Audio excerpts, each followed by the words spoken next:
C'est pourquoi l'apôtre Paul dit, si un ange vient vous annoncer un autre évangile que celui que je vous ai enseigné, qu'il soit quoi? Donc ça veut dire qu'il y a possibilité que vous puissiez écouter des choses qui ne viennent pas de Dieu. Faites attention. À chaque fois que tu ouvres tes oreilles, qu'est-ce que tu écoutes? Parce que le but de l'évangile, c'est de faire sortir les gens du monde.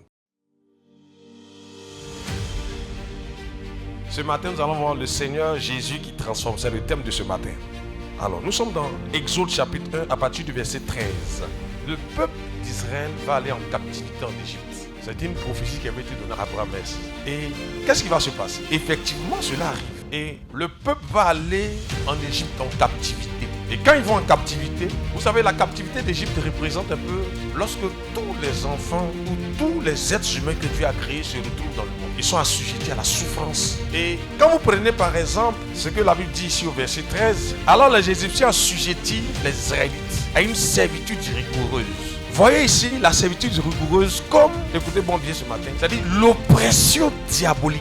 L'oppression des démons sur la vie de certaines personnes lorsqu'ils sont dans le monde. Et l'Égypte représente le monde. Vous comprenez? Lorsque nous sommes en Égypte, nous sommes sous la servitude du diable, des démons. Et quand vous regardez ce qu'ils allaient faire des travaux durs. Oui, quand on dit dur, ici la dureté des travaux représente tout ce que tu peux faire qui est contraire à la nature de Dieu, le péché. Et il a plu à Dieu de susciter un homme qu'on appelle Moïse. Moïse, vous avez vu que la recommandation qu'un homme, c'est-à-dire un garçon naissait au milieu des Israélites qui soit tué. Mais quand c'est une fille, on doit la laisser vivre. Et c'est dans ça que Moïse est né. Vous comprenez? Et Moïse a été caché par la fille même de Pharaon. Quand il a été caché jusqu'à ce qu'il puisse grandir, il a été retrouvé, on voit très bien qu'il a été retrouvé sur l'eau. C'est pourquoi Moïse signifie tirer des eaux. Vous voyez? Quand Moïse a été sauvé, la fille de Pharaon va envoyer Moïse aller en Égypte, dans la maison. Donc Moïse va grandir. Écoutez bien ce matin, chez Pharaon, il va faire 40 ans de vie, c'est 40 ans de coutume, c'est 40 ans de fomentage, c'est 40 ans d'habitude,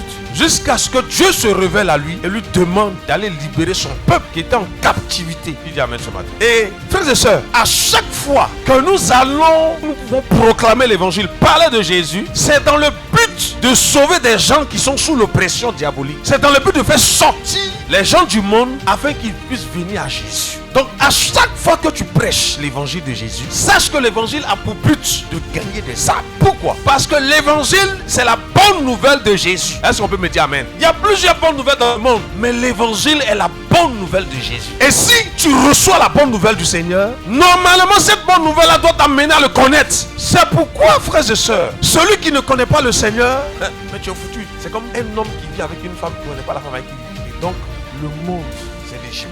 Et plusieurs d'entre vous ici, vous étiez dans le monde. Et Dieu vous a fait sortir du monde. Est-ce qu'on peut me dire amen? Donc, le monde, c'est l'Égypte. L'Égypte, c'est le monde. Quand vous sortez du monde, quand vous regardez un peu la vie de l'histoire d'Israël, quand ils sont sortis, parce que déjà même pour que vous puissiez sortir, là, Satan ne veut pas vous laisser. Vous êtes d'accord avec moi? Vous voyez, non? Je vais vous expliquer quelque chose.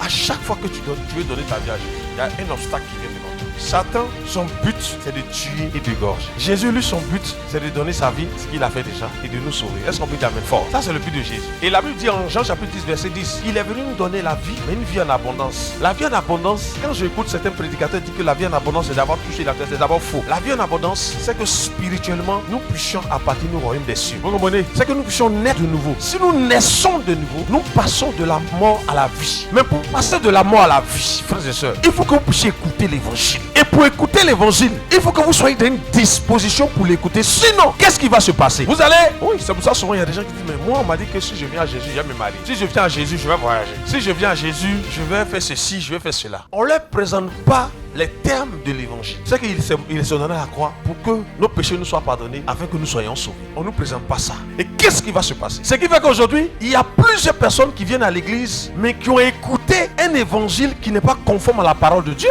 Parce qu'il y a plusieurs évangiles. Hein. C'est pourquoi l'apôtre Paul dit, si un ange vient vous annoncer un autre évangile que celui que je vous ai enseigné, qu'il soit quoi? Donc ça veut dire qu'il y a possibilité que vous puissiez écouter des choses qui ne viennent pas de Dieu. Faites attention. À chaque fois que tu ouvres tes oreilles, qu'est-ce que tu écoutes? Parce que le but de l'évangile, c'est de faire sortir les gens du monde.